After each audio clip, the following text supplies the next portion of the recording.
The X Zone Radio Show with Rob McConnell is largely an opinion talk show. All opinions, comments, or statements of fact expressed by Rob McConnell's guests are strictly their own and are not to be construed as those of the X Zone Radio Show or endorsed in any manner by Rob McConnell, Relmar McConnell Media Company, the X Zone Broadcast Network, its affiliated networks, stations, employees, or advertisers.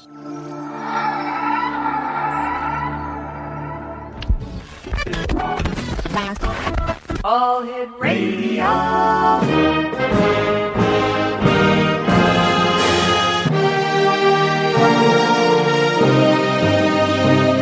Welcome to the X Zone, a place where fact is fiction and fiction is reality.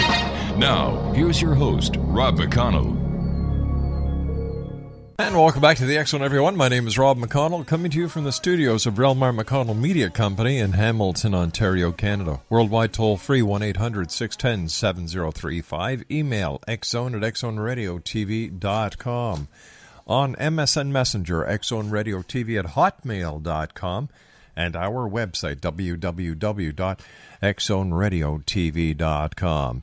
X Zone Nation, if you'd like to be part of the solution, help us squash out human trafficking and human slavery, please visit www.mdsrc.org. That's Modern Day Slavery Reporting Center, and their website is www.mdsrc.org. My guest this hour is LEA TESORO. We're going to be talking about virtual reality, but not just virtual reality. We're going to be talking about virtual sex. Is it cheating? Well, as we all know, the internet is changing how we look at relationships and divorce. Lawyers say that Facebook is today's primary source of evidence for divorce proceedings. But what about the folks who live an alternative life? I mean, in virtual reality. If the sex is virtual, is it really cheating? Well, joining me this hour is LEA TESORO, who worked in the software industry for nearly 15 years prior to getting her MBA. In August 2006, she stumbled into Second Life and has since immersed herself in virtual reality as a techie, an artist, an entrepreneur, a friend, and a lover. Her book, Love Like Dim Sum, Real-World Lessons Learned from Relearned and Relearned in a Virtual World, is her first book. And joining me now is LEA. And LEA, welcome to the X Zone. Hi, Rob. Thank you. Virtual sex in virtual reality. Is this... Explain it to me. Virtual sex, if you would imagine it, is actually you have your avatar and your lover's avatar, and they're performing these actions inside the virtual world, and at the same time you are talking to each other, either by text or by voice. So it's a simulated physical act, but the emotions are still very real. So you say ooh, a voice or text? At the simplest kind of virtual sex, yes. But the more sophisticated lovers actually do much more than that. They do more like what role players do, where they describe what they're doing or what they're feeling or how they're reacting to what their lovers are doing. How dangerous is virtual sex in the real life? Like, is it hard for a person to separate their virtual life from their real life? And where do they spend most of their time, in their virtual life or in their real life? It depends on the person. Some people spend more time in virtual reality.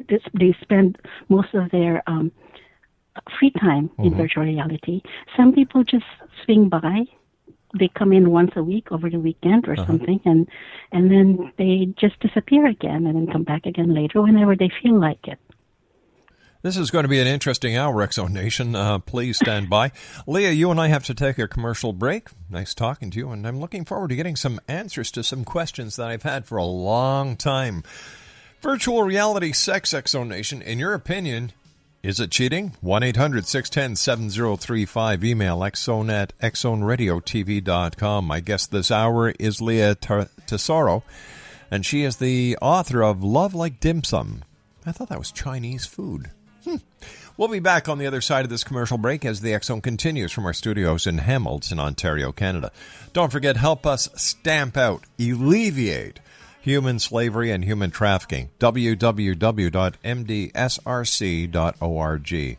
My name's Rob McConnell. This is the X Zone, a place where people dare to believe and dare to be heard, Monday through Friday from 10 p.m. Eastern until 2 a.m. Eastern on the Talkstar Radio Network, X Zone Broadcast Network, UK High Definition Radio, Euro High Definition Radio, Star Cable, and stations around the world. We'll be back in 2 minutes.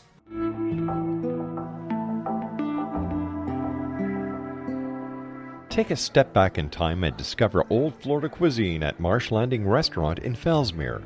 Enjoy delicacies such as frog legs, gator tail, catfish, and swamp cabbage, or enjoy the more traditional cuisine like hand-cut Angus steaks, ribs, and seafood. Join us for breakfast with a southern flair featuring sweet potato pancakes, biscuits and gravy, and much more. Planning a party? Marsh Landing's private dining room can accommodate groups from 8 to 80 people.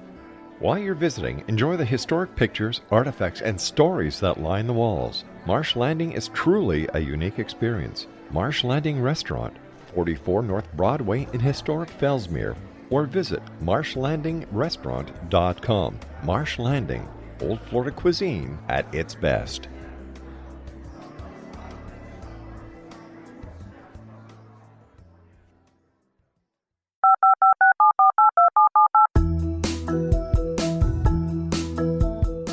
Did you know that when you're on the road with limited data or Wi-Fi, you can still listen to the X Zone Radio Show with Rob McConnell, The Science of Magic with Gwilda Wiyaka, X-1, Dimension X, Space Patrol, and every minute of the X Zone Broadcast Network by calling 213-401-0080, courtesy of Audio Now. No smartphone, app, or internet needed. It saves your data plan, and it's free if you have unlimited minutes. Call 213-401-0080 to listen on any phone, anytime, anywhere. Remember 213-401-0080 for the best of the paranormal, parapsychology, and sci-fi radio programming anywhere, 24/7, 365.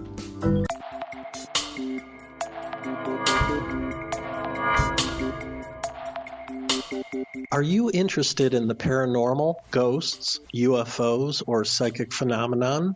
Join me, Tim Bartley, co-host of Talking to Spirits with Lightworkers Tim and Justina, coming mid-January 2017 to the XZBN. We will channel spirits live and talk to them, revealing all kinds of amazing information. Spiritual attachments will be found and removed on the show, and so much more.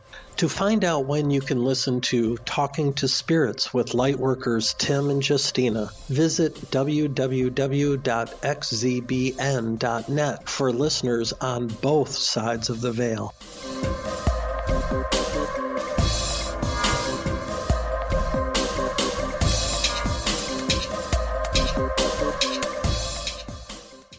Welcome back, everyone. We're talking about virtual reality this hour here in the X Zone. Now, the question is, virtual reality sex, is it cheating?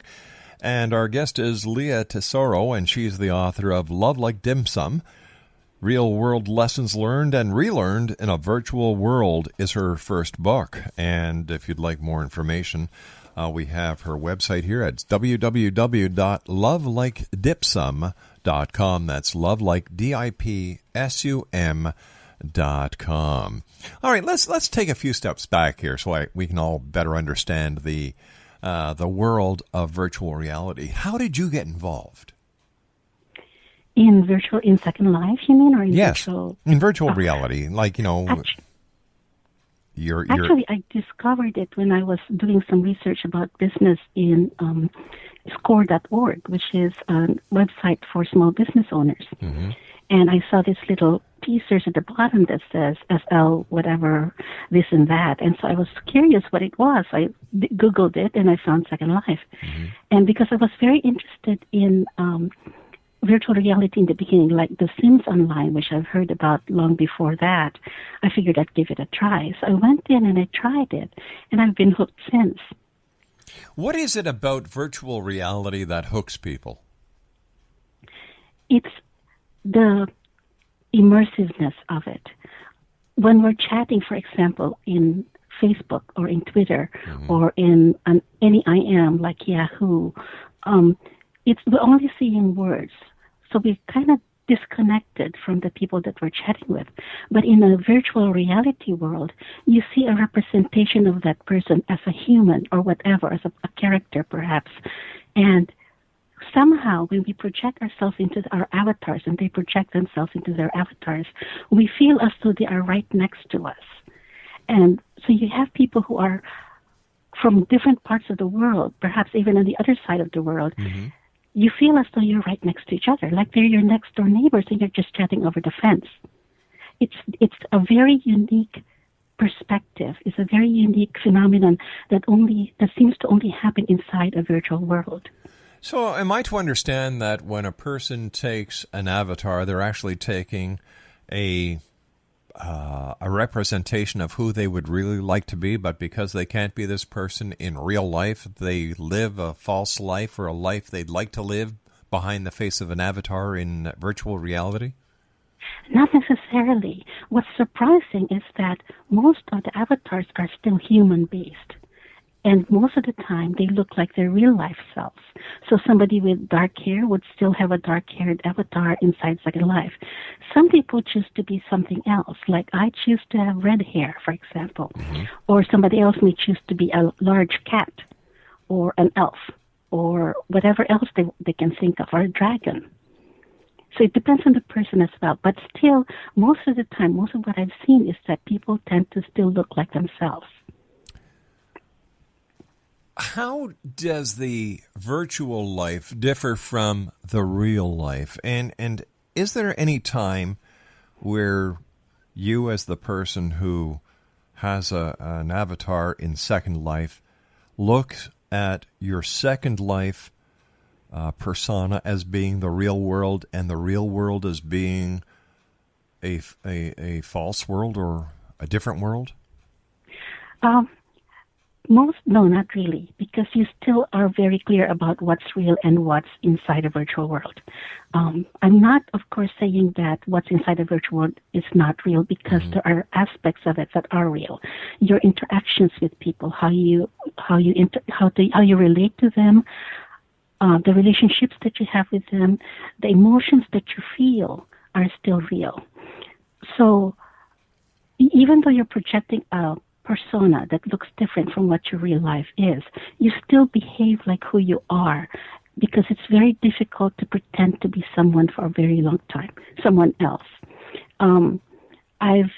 Unless you're an actor, of course, and you're used to it and you don't do it for a long time. But for most people, the real self of the real personality, their intelligence, their whatever makes them happy, what makes them sad, what they like, what they don't like, it spills into the virtual world. So it's a mix of reality and fiction, if you would say, or pretense. It's like being in a costume ball, for example. You're dressed as someone else, but you're still yourself. Is there any danger of psychological damage from anything that happens in the virtual world, in virtual reality? For example, you meet somebody online in your virtual world under the guise of an avatar. You fall in love. Now, this love just isn't part of your virtual world. It also carries over into your real world. And you know what? Let's say this person breaks off with you, or there's a tragic accident and this person is no longer involved in your virtual world. How do you separate one from the other, one of make-believe and one of reality? You cannot, because your emotions are still real, and the experience is still real. You will feel the pain. You will feel the heartbreak. You will feel the grief when somebody dies. And there are people who have been in Second Life and they have passed away in real life. And people grieve for them. People miss them. It's just like, if you think about it as just another way of interacting with somebody, like email or the phone or the web. You're still interacting with real people. The only difference is that the method of interaction, the media of interaction, is different. So the relationships that you create inside a virtual world will affect you in real life. I'm just wondering why a person would enter a world of virtual reality instead of trying to maintain and to go forward in the real world. What's the advantage? They're not mutually exclusive. What do you mean? For example, you have a life at work, and you have that relationships with people. You have the things that you do in your work. At the same time, you would also have a life out with your friends, for like your golfing buddies. Right. These are separate, but they're not entirely mutually exclusive. So it's the same with the virtual world. If you think of a virtual world as just another place that you go to meet friends, then it makes better sense. You're able to more integrate it into your real life, your regular life. But why would, I'm having a bit of a problem understanding why someone would want to go into a virtual world unless they have problems in the real world. But it opens up opportunities. How? See, in real life, you don't travel very often. You travel maybe once a year. For a week, you go somewhere else, then you meet people over there, and then you come back and you're back to your regular life. In a virtual world, it expands your possibilities of meeting so many people from all over the world, from different countries, from different cultures, and that expands your world. When I meet people who are from a different country, for example, and I get to know them and I learn about their culture, it feels more real to me. Their country now isn't just a dot on the map. It's a place that I feel connected to because I know somebody intimately from that country. Now, if you think about it, would you support a war against that country when you know somebody personally there? So it has implications in our society as well, because we get to know people who are not like us more intimately, and we get to accept them more. So it increases our tolerance for diversity at the same time. But is virtual reality for everyone, or is there a certain mindset that virtual reality has been created for? Hasn't been created specifically for any specific person, but as with any technology, there are certain people who are more familiar with it or who are more comfortable with that type of technology. At this point, virtual reality is a little more difficult to learn than the web because it's a more complex application or software. So in that sense, right now, at this point, it's not quite easy for mainstream people yet. But people who are ordinary people who are not even techies, they're able to come in and they are able to live inside a virtual world just as easily as the rest of us. For example, I know musicians who would perform inside Second Life, and they just know just enough to be able to put together a show. And that's it. And interact with other people, and that's it. So after you get to know the basics of the software, you can pretty much live in a virtual world comfortably like anybody else.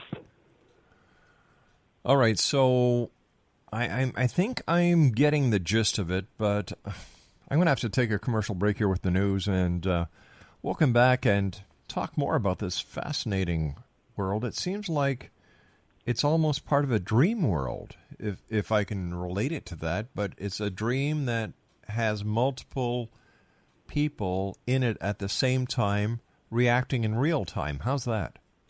Yes, that sounds like a good metaphor, yes. Oh, okay, please stand by, Leah. Thank you very much for joining us. It's great talking to you. Exonation Leah TESORO is our special guest. We're talking about virtual reality. And the question is, virtual reality sex, is it cheating? My name is Rob McConnell. This is the X Zone, and we'll be back on the other side of the news and these fine words from our sponsors. Whatever you do, don't go away. No, not even into virtual reality. I need you on this side. We'll be right back. This is the X-Zone Broadcast Network, broadcasting worldwide on broadcast affiliates and satellite program providers, including CNN Broadcast Network, Sirius Satellite Network, Star Media, Good News Radio Network, Angel Broadcast Network, Wiki Broadcast Network, and WPBN TV. For more information on the X-Zone Broadcast Network, visit us at www.xzbn.net.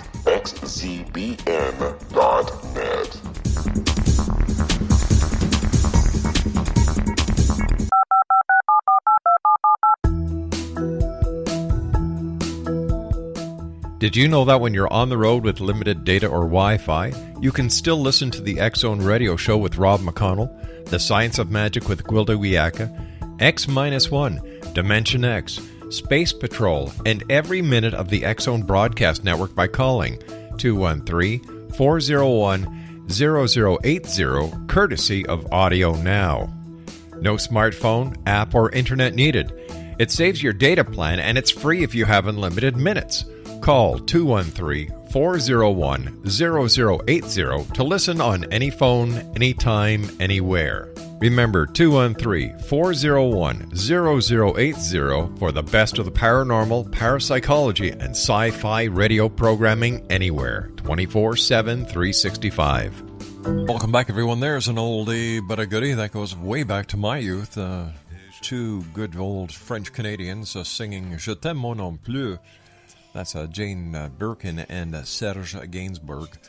That used to be a pretty hot song, and I imagine that there's pretty hot songs that people use when they're in their virtual life. And I have to tell you, I have to ask you this, and what's it like having virtual sex? I've never talked to anybody who's had virtual sex before. It can be intense. It depends. What I found is that when people use voice as opposed to text, it's less distracting, and you can get the nuances from a person's voice. It can be very, very arousing when you hear somebody's breathing. I mean, this is like phone sex at the same time. Let me ask you something here at this point. Yes. Mom and Dad, if you have any children listening to the show, cover their ears for a second. How do you gratify yourself? You take care of yourself. Okay.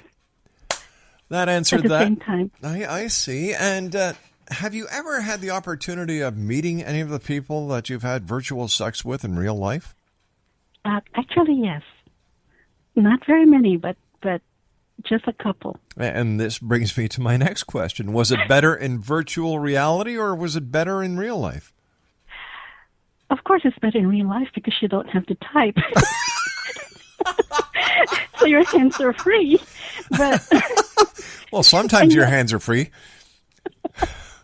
But you feel more. You actually feel the other person touching you in real life. But in virtual reality, it requires a lot of imagination to actually get this, to get the same effect. So it's not really the same as in real life. But when you're that far away and you want to express your emotions for each other, for example, then it's a compromise. It's a good way to do it without spending thousands of dollars traveling back and forth.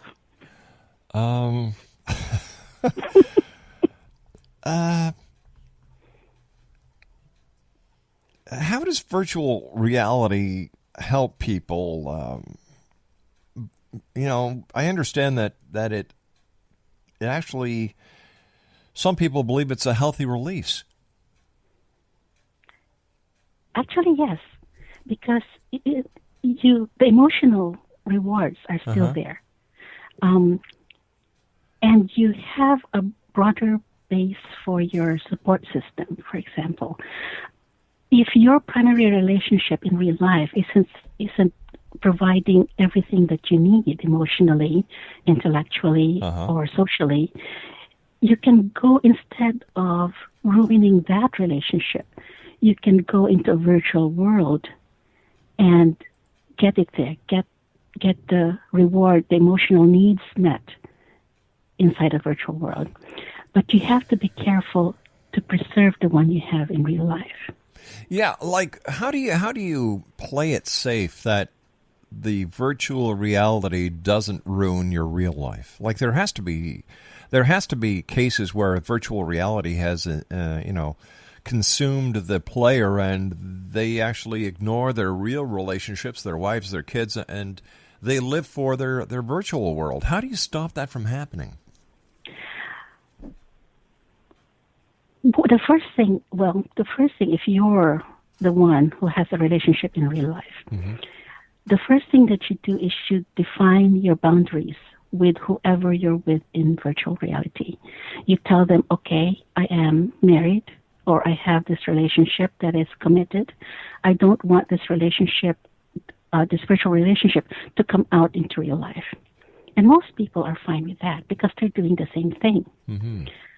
So you limit your interactions inside the virtual world and only when you're logged in. Some people would extend it out to email, for example, or to quick text messages. But the focus is, the ideal is that you say, here are my boundaries. It doesn't come out, and you don't visit each other, you don't see each other. You specify a specific time when you're going to be with your virtual lover, and you specify a specific time when you're going to be with your primary relationship in real life. Do people ever get married in virtual reality? Yes, we have virtual weddings. It's a big business inside virtual reality, and it satisfies a need for some women who need this big wedding thing, but they can't afford it because it's cheaper. Wait a sec. Hold on here. There's got to be something I'm missing here. Like, okay. if there's a woman who, let's say, is married and she goes into virtual reality to get the things that she can't get in real life, doesn't that raise a flag for a psychological problem? I'm no psychologist, so I can't really answer that question. But if they encourage you to get what you need elsewhere, but it's not real. It's not real. It's a world of imagination. The place is not real. The avatar is not real, but the interactions are. The conversations are real. The emotions are real. The friendships are real. I don't know. So virtual reality is replacing the Playboy book for young kids. Who knows? Well, there's a limit, though. There's an age limit. There are areas of the virtual world where they segment out the adult content from the general content, the PG content. So even though they allow people who are age 16 or older there, we don't allow anybody younger than 16 inside. Well, not officially, although you can't really verify it, just like the internet. They segment out the content that some people might find offensive or younger people are not supposed to be looking at. Sorry. No, I was just going to ask you if there are those people who, let's say, are at work and instead of working are actually on the computer in their virtual world, and, doesn't this kind of pose a problem because the people are supposed to be working, they're in virtual reality, and do you have to buy anything? Does it cost you anything to be in this virtual world? Your first question is, it's the same with the internet or the web anyway. They could be doing something else on the internet or the web, or watching a movie on YouTube, or something or whatever. It's the same distraction. So however you deal with those other distractions is how you deal with it with people who are at work. In most workplaces anyway, they actually put a firewall so that people cannot get into certain websites or into certain sites. And virtual reality it requires a lot of bandwidth. It requires a bigger network than most. So it will slow down the entire company's network if you actually do it there. Now, your second question is whether it's free. Yes, it is. You can come in on the basic account in Second Life for free. they give you a list of a set of avatars that you can choose from. These are default avatars. And if you don't like what they look like, you can modify them. And there's also this big activity, this big thing inside the virtual world where you can go and hunt for freebies from designers, where they would give away some freebies just to invite people into their stores to take a look at their stores. And there are events that we call hunts, where you go from one store to the other and you look for that freebie inside the store. So there's lots of ways to get free stuff inside a virtual world. But I also understand it can cost a lot of money in some instances. In some, if you buy virtual land is the most expensive expense. It's the most expensive thing inside a virtual world. Actually, I got to ask you, why would anybody waste good money on imaginary land? Because it gives you space where you can build your dream home. You can do that on a piece of paper. You don't need to spend money on. You know what? I'm finding this very hard to understand why people do this. You know, if it's a fun and a game, I can understand it. You know, like there are plenty of games out there that kids get into. What was the Dungeons and Dragons? I think was one of the first ones.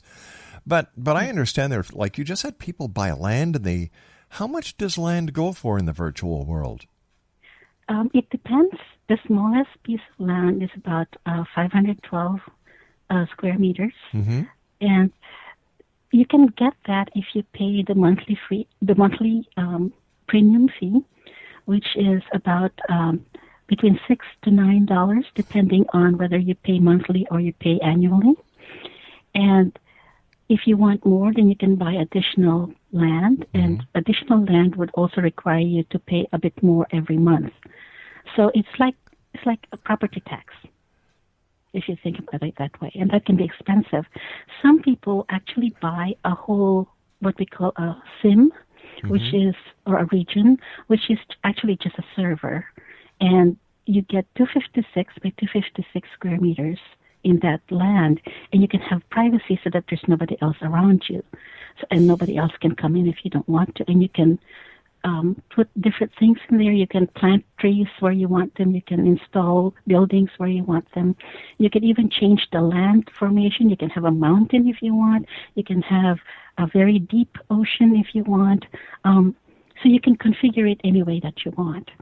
And many people actually do buy those regions just because of the privacy or the flexibility of what they can do in it.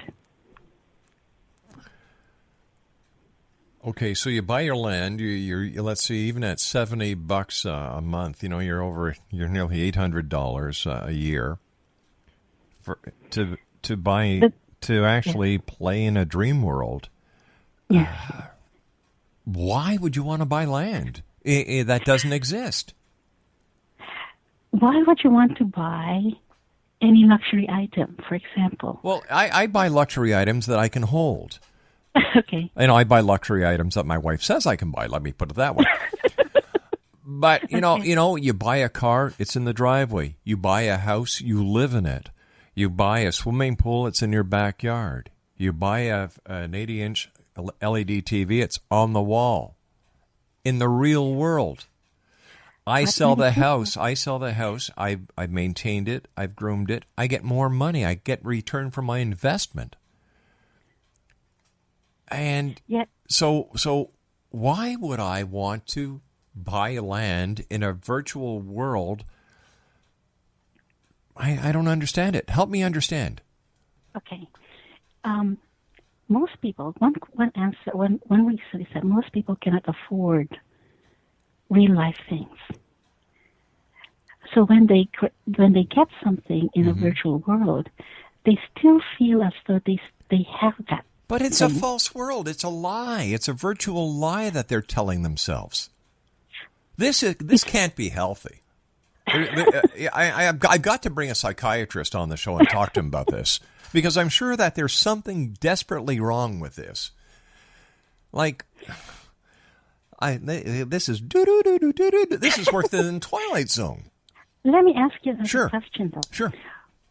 Why do you watch a movie? Why do I watch a movie? I very rarely watch movies, and I very rarely watch TV. Okay.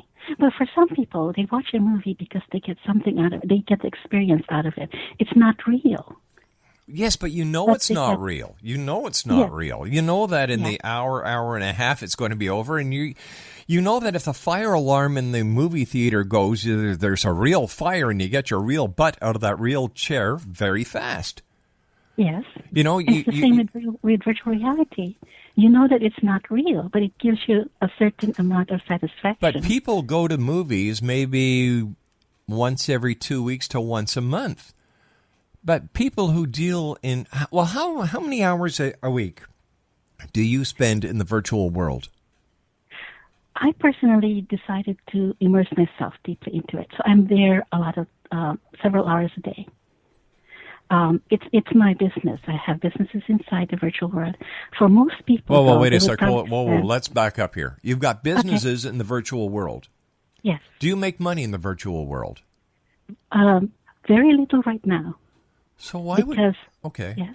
All right. What kind of business do you have in the virtual world? Hold on. We've got to take a commercial break. My producer is saying, I must be missing something here, X-Zone Nation. I must be. We'll be back on the other side of this commercial break here in the real world with yours truly, Rob McConnell, 1-800-610-7035. Email xzone@xzoneradiotv.com. Virtual world. Virtual reality sex. Is it cheating?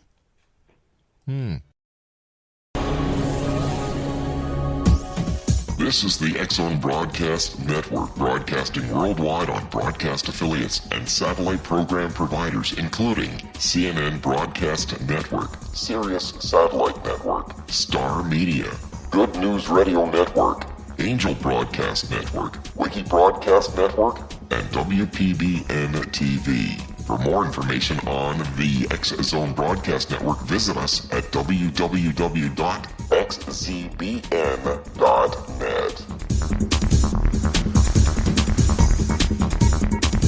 19 Sergeant Central. 19 Sergeant, check.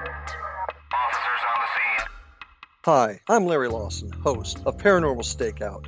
With over 36 years in law enforcement, I have learned a few things. The most important is the proper gathering and preservation of evidence is vital to putting the bad guy behind bars. It's no different in the world of paranormal investigation. Whether it's the search for the afterlife, cryptozoology, UFOs, and extraterrestrials, how we gather the evidence, preserve that evidence, and present it to a jury of our peers will make the ultimate difference in proving the existence of worlds and entities that are beyond our imagination.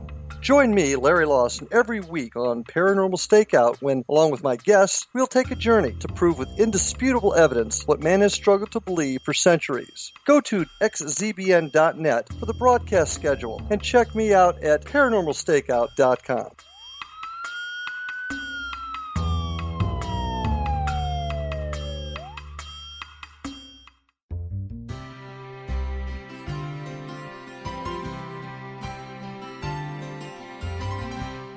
True healing must address 4 levels: physical, emotional, mental, and spiritual, for us to live joyful and productive lives.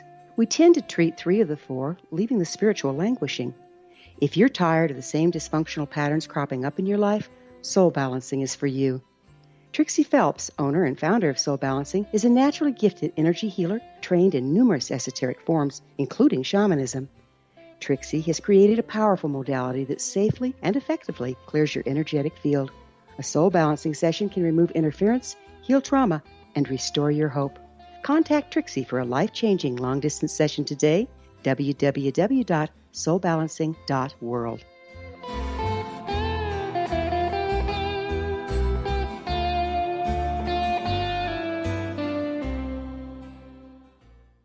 I just had a great idea. Maybe we should get all the leaders of the wacko worlds into virtual reality. That way they can blow up virtual buildings, they can fight virtual wars, and, virtual criminals. Wow. Let's put a positive spin on this. Let's put all the negativity in the world today into the virtual world and make our real world a better place to live. Our special guest this hour is LEA TESORO. Her website is Love Like Dim Sum, and her website is www.lovelikedimsum.com.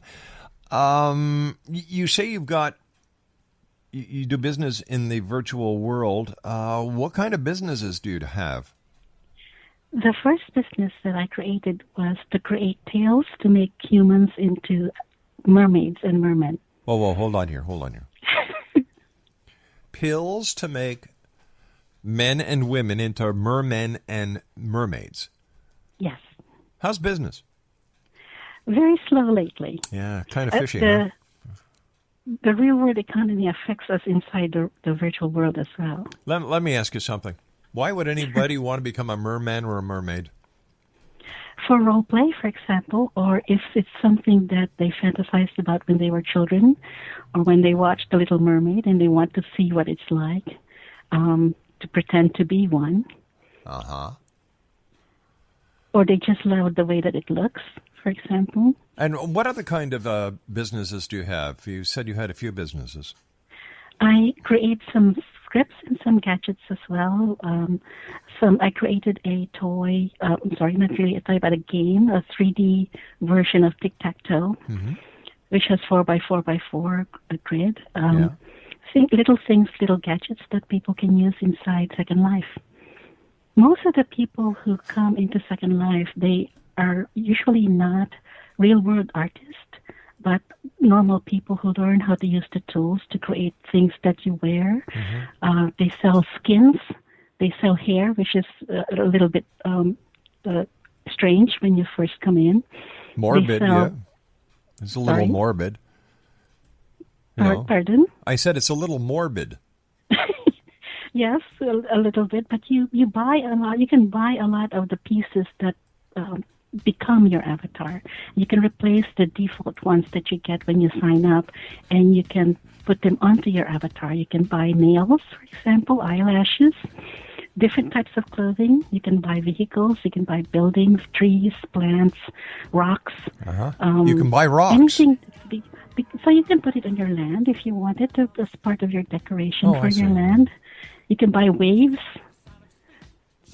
Or something that simulates. Leah, I hate to do this, but we've run out of time for tonight. I want to thank you so much for joining us. And what can I say?